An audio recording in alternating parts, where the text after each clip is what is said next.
Excellency, you are so welcome to our program. Thank you. And 12th Global Baku Forum. Actually, Azerbaijan is hosting this forum as a platform for global dialogue. And in your view, how is Azerbaijan's role evolving within Europe's broader strategic framework? I mean, beyond energy cooperation, do you see the potential for a deeper or more comprehensive partnership between Brussels and Baku? First, I would like to say that it is important that we have such a forum, because it's an occasion for people to meet, to talk to each other, and to try to understand better what are the various priorities, what are the various sensitivities. And in the current global context, it is extremely important to try to make decisions together. We know that we face extraordinarily difficult challenges at the geopolitical level, and it is good that some countries and some stakeholders are taking this kind of initiatives. I think that Azerbaijan and the broader region, Caucasus and Central Asia, they've always played an important role in bridging the world, in bridging the western part and the eastern part of the world. And I feel that this role will grow even further in the future. That's why this is good that there is this ambition on the one hand to talk to the rest of the world, but also to identify some common projects.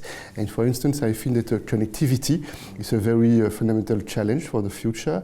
And the more there will be regional cooperation here in that region and in other parts of the world, the more it will be helpful to facilitate the mutual understanding and to facilitate the implementation of some common projects of common interest.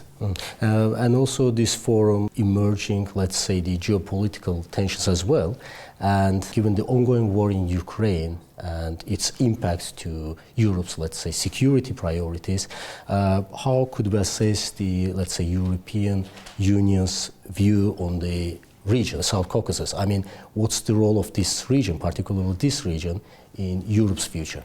Look, I strongly believe in effective partnerships. And of course, we have different histories, different traditions, different realities, but it doesn't exclude, on the contrary, the need to work together and to identify some common projects for the future. And that's why I'm absolutely certain that in the field of energy, for instance, in the field of climate change, the COP29 took place a few months ago here in Azerbaijan. These are examples where we need to cooperate, we need to coordinate our efforts. On the European Union side, I feel that there is more and more determination to act on two fundamental pillars for the future. The first one is this economic development, and for that we need to develop more partnerships, more investments, point one. And we also need, at the same time, to develop more capabilities in the field of defense and security, because if we want to be more master of our future, we need to use both pillars: economic development, innovation, ambitious technological projects in the future, and we want to work with partners. And on the other hand, we want to develop our capabilities to be more in a position to defend our strategic interests in the field of our security. And Your Excellency, if you go back to the main topic of this forum, it's actually rethinking world order. And as we all know, the global order is shifting now, and new power centers, regional powers emerging, and also, let's say, reshaping the international politics as well. And the EU faces with challenges.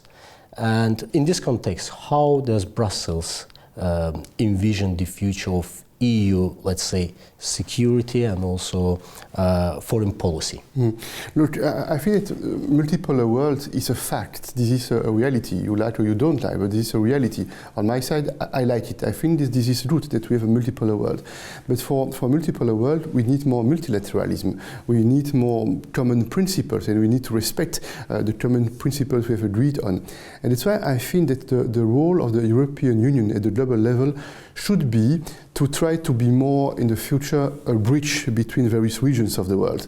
And that's why I think that we need to reform the global institutions within the United Nations system. We need to address the question of the lack of fairness in the financial architecture at the world level.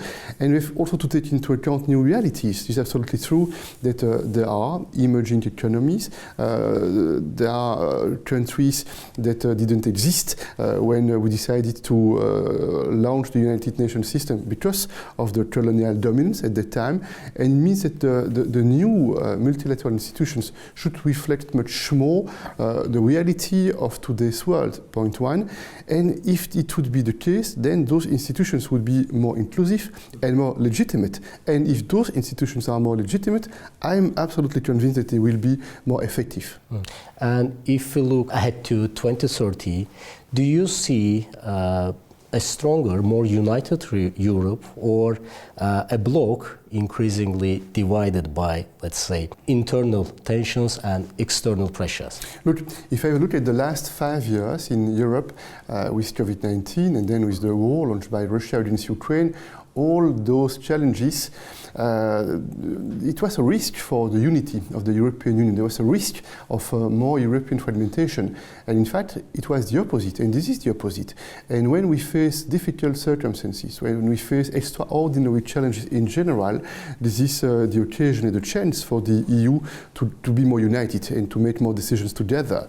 COVID-19, very quickly we decided to order vaccines together, and we played a major role to counter the spread of the virus. And by the way, we were extremely determined to show our solidarity with the rest of the world by providing vaccines to our partners across the world. It's the first point.